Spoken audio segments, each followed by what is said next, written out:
অসমত খিলঞ্জীয়াসকলৰ আধিপত্য বিচৰাসকলে মনত ৰখা ভাল যে অস্তিত্ব ৰক্ষাৰ সংগ্ৰামখনত বহিৰাগতক ভাবুকি প্ৰদান কৰা, বহিৰাগতক মাটি বিক্ৰী নকৰি ফটোৱা জাৰি কৰা আদি ব্যৱস্থা বিধিসন্মত নহয় বা মুখৰ কথাত কাম নাই। তদুপৰি সমস্যাটো ধৰ্মীয় ৰং দিয়া, মিয়া খেদা শ্লোগান বা বাহিৰাগত দপদপটো নচলিব আদি আৱেগিক ভাষণৰ দ্বাৰা আগ্ৰহণ বন্ধ নহয় বা খিলঞ্জীয়াৰ সুৰক্ষা নিশ্চিত নহ'ব নোৱাৰে। সেয়ে ৰাজনৈতিক বিচক্ষণতাৰ জৰিয়তে সমস্যা সমাধানৰ বিধিগত সমাধানৰ স্বাৰ্থত ওপৰত উল্লেখিত যিকেইটা মই ক'লো 7টা পইণ্ট, এই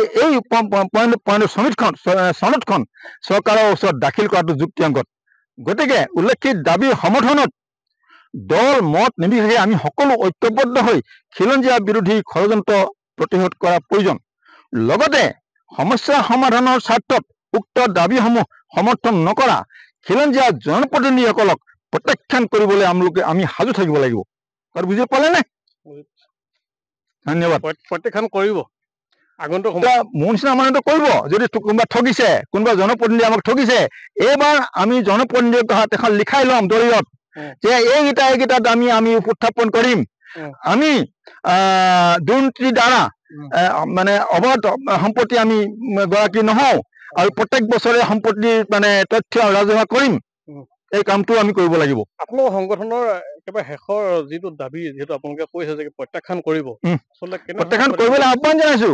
তাৰমানে এটা মিছলীয়া মানুহ জনপ্ৰতিনিধি হলে বা যিয়ে হলেও তেওঁক আমি প্ৰত্যাখ্যান কৰিব লাগিব নালাগে? তুমি কোৱাচোন। যদি ফাঁকি দিয়ে, তেওঁ যদি তোমাৰ পৰা ভোট ললে, তেওঁ 5 বছৰলৈকে অন্য দলত যাব নোৱাৰিব। তেওঁলোকে এইটো লিখি দিব লাগিব আৰু অন্য দলত গলে তেওঁ দোষী, তেওঁৰ ওপৰত কেছ পাই ল'ব লাগে। আমি দেখা পাইছো যে প্ৰায় এবছৰ নহওঁতে তেখেতে এনেধৰণে কিছুমান ৰাজনৈতিক দল 5 বছৰীয়া কাৰ্যকাল এইটো নিশ্চিত হ'ব লাগিব। এইটো আমি 3 মাৰ্চ 2024 তাৰিখত মই এখন সংবাদমেল দিছো মৰাণত, বিশেষ সংবাদমেল। এই সংবাদমেলৰ এই কথাটো আমি সদৰি কৰিছো যে এজন জনপ্ৰতিনিধি নিৰ্বাচিত হোৱাৰ পাছত 5 বছৰৰ ভিতৰত তেওঁ অন্য কোনো দলত যাব নোৱাৰে। যথেষ্ট গৈছে। আমি সেইকাৰণে দলিলত চহী কৰি তেওঁৰ পৰা ৰাখি থম, কোৰ্টত এইটো ৰেজিষ্টাৰ কৰি প্ৰয়োজন হলে তেওঁৰ ওপৰত কেছ ফাইল কৰিম। যিকোনো খবৰৰ বাবে যোগাযোগ কৰক 7090173330 অথবা 7099017990 নম্বৰত।